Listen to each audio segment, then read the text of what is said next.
Ross, are you extremely proud of the players to get up tonight? Yeah, it was exactly what we thought it was going to be. We played a very good team who had a couple of personnel challenges coming like us, but everyone seemed to get to the line. Not perfect for everyone, but we knew it was going to be.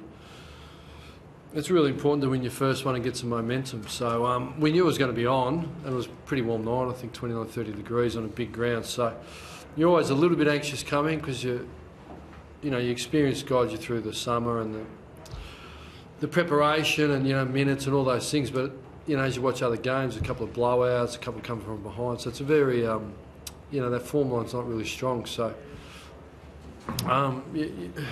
you come in with some maybe a little bit more anxiety. But I knew our group would give great effort, and that's what they did tonight. I thought their last quarter was fantastic for willpower and desire. 20 entries, 4-4 against a real quality team. And both teams would probably look back and made some fundamental errors. I thought we were really sloppy with the ball, missed handballs, dropped marks, missed kicks. They made it really difficult. But I thought, we took the game on. We had 60 entries basically, and look, we weren't slick. We know that. So there's plenty of upside, but we walk away and we bank 4 points, and that's probably the most critical thing, and we've got a clean bill of health. So we take the points, clean bill of health, and we know we're up and running in a physical, mental sense. Was it a huge tick for your summer program? Yeah, well, it sort of firms it up. We knew, I'd been asked the question, we knew we'd done more work, we'd measured it, what percentage and all those things. But at the end of the day, the players have got to bring it out within themselves. It's easy, you can possess it, but to bring it out under the heat of battle against quality, and when it's going to the wire, is pretty important. So it's not easy to do, but we did that. So we take that away as well, that mentally we're up and going. Touched on that final quarter before. David Mundy, 13 possessions and 5 clearances. Can you just talk about how influential he was? Yeah, well, our players vote for our leaders, and it's all about character and competence. And I thought your leaders have got to lead, and all of the 6 in there, or whatever it is, like Sandilands and Fife and Pavlich, I thought was superb, and McFarlane and Spur and Fife, with Mundy, they all stood up, and that's what good teams expect their leaders to do, and David was no different. He really got going. So when he gets going, we know we're not a bad team, so it was pleasing. Do you feel those guys dragged everyone else? Well, I think they had support all night, but I thought early in the night, they all had their moments. None of them was slick, but their effort was undeniable, and their mental toughness to help drive the group across the line was strong. You mentioned Pavlich and McFarlane. Is that the message tonight for us not to write the 2 of them off? Oh, you can write whatever you like. Doesn't really interest me that much. With it not being disrespectful, but I've heard plenty of things written. Who's going to win the premiership? Who's retiring?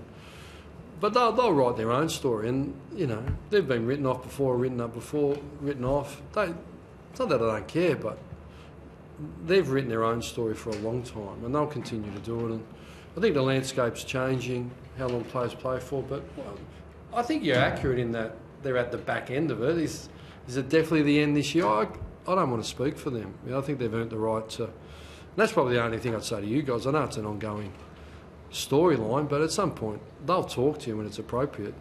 You can keep writing it, and at some point, if you write it enough, you'll be either wrong or accurate at some point. So. But I think they're just enjoying their footy. They're more at the end, but I saw Bernard Quinlan play till he was 36, win a Brownlow. We're using Matthew smarter, and I think that's evidence tonight. So, but they'll choose their time. What do you make of Clancy Pearce's efforts on Travis Boak today?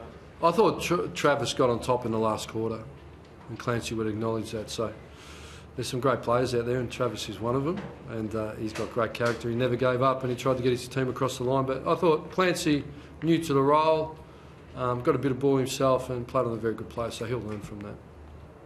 What was the message at quarter time as far as the ball use was concerned?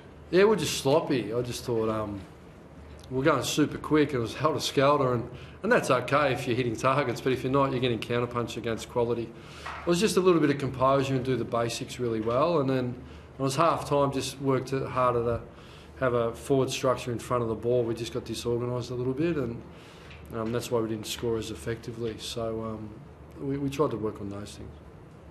The intensity in that game, just from in the stands, looks pretty high for a round one game compared to some of the other games across the competition. How good is it to get a hit out like that straight up? Yeah, look, it'll bring you to a hard edge. You want to play in those games and you want to see how you go. So it's always hard for me to measure intensity because sometimes my own intensity is up in the box.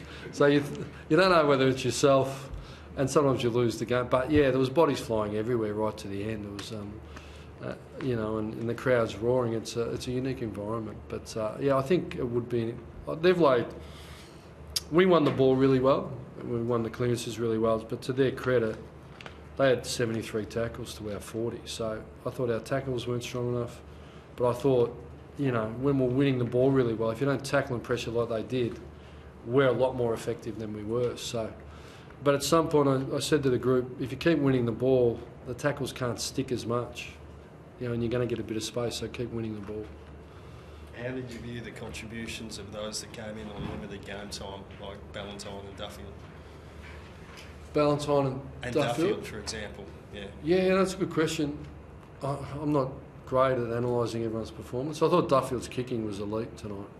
I thought he really carried. I thought Hayden played on a really good player. I thought he made some fundamental mistakes. He'd be disappointed, but it wasn't his fitness. Because Hayden he played the first NAB Cup.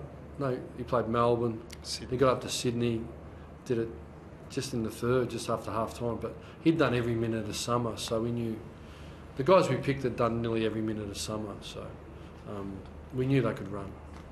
Main had that early ankle issue and then early into the night. Yeah, he's okay. Look, he would say I didn't have my best night tonight, and he's been in superb form. So sometimes you can't win. But Aaron fell across his leg, I think, and because I saw him hobbling him off, and then we subbed him out for that reason. We knew he was a bit sore, and Matty De Boer really came and contributed. Ross, the fact you nailed, particularly Matthew, nailed some big set shots. Is that a tick for your goal kicking over the pre-season? Look, I'm a blamer, so if they're missing, I blame the person in charge. But he can take the credits tonight. Well, I think we missed a couple of sitters though, didn't we? I think Subin and Fife.